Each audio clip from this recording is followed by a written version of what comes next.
ইয়াতে আমাৰ এইখিনি এৰিয়াটো হ'ল আচলতে 1 নম্বৰ মালিবাৰী পথাৰ হয়।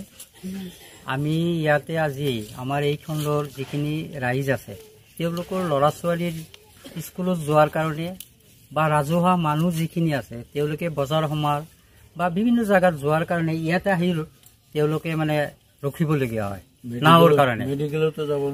গতিকে আমি ইয়াৰে ৰাইজে মিলি পেলাই ৰাইজৰ দান বৰঙণিৰে আমি ইয়াতে এখন বাঁহৰ দলং আজি সাজিছো, কিছু কৰিছো আৰু কিছু কৰিবলগীয়া এতিয়াও আছে। আমাৰ এইখিনি ৰাস্তাত কমেও 3টা দলঙৰ প্ৰয়োজন হৈছে যাতায়াতৰ কাৰণে।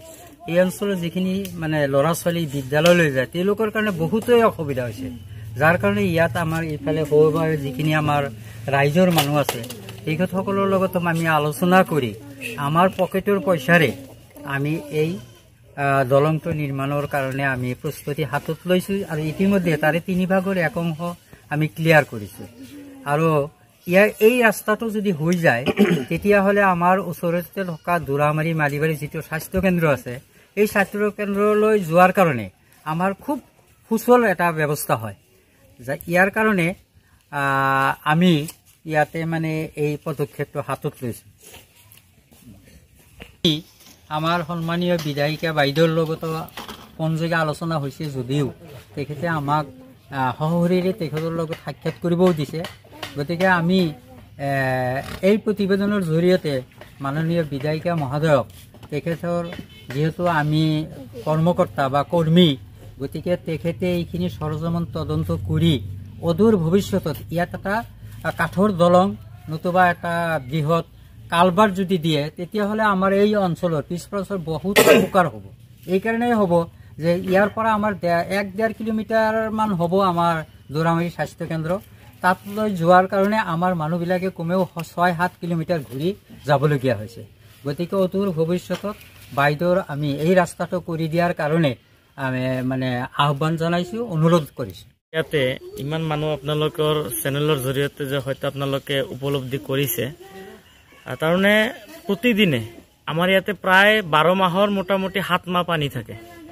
আৰু এই আমাৰ বগৰীগুৰি জিপিৰ আটাইতকৈ যদি 10 অঞ্চল আছে আমাৰ মালিবাৰী প্ৰপাৰ মালিবাৰী এৰিয়াটো আছে আৰু তাৰ ভিতৰত এইটো এটা মানে অন্যতম। গতিকে কথা হ'ল আমি স্কুলীয়া ছাত্ৰ ছাত্ৰীৰ পৰা আৰম্ভ কৰি একেবাৰে মেডিকেলৰ পৰ্যন্ত আমাৰ ৰাইজৰ যিটো অৱস্থা খুবেই মানে এটা দুখ লগা অৱস্থা। আৰু এই দুখ লগা অৱস্থাৰ প্ৰতি আজি আমি মানে ৰাইজ হৈ ওলাই আহিছো।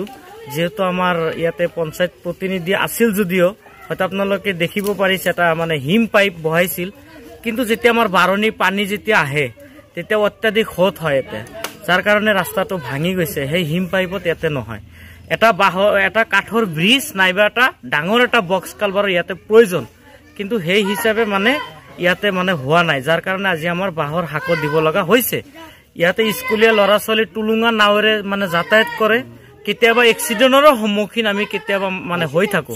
যাৰ কাৰণে এতিয়া আমি আমাৰ বিধায়িকা মহোদয় বাইদেউক অৰ্থাৎ নন্দিতা দাস ডাঙৰীয়ানীক আমি আহ্বান কৰিছো, যিহেতু আমাৰ ওচৰতে এখন মিনি মানে PSC আছে দুৰামাৰী মালিবাৰী বুলি যিখন উল্লেখ, এইটো যিহেতু মূল ৰাস্তা আৰু এই ৰাস্তাৰ কাৰণে ইয়াতে এখন কাঠৰ ব্ৰিজ বা ডাঙৰ এখন কালভাৰ্ট বক্স কালভাৰ্ট দি এই অঞ্চলৰ কাৰণে যাতে এটা মানে ৰাইজৰ প্ৰতি হয়তো অলপ সঁহাৰি জনায়, এইখিনি বাইদেউৰ ওচৰত আমি দাবী উত্থাপন কৰিছো।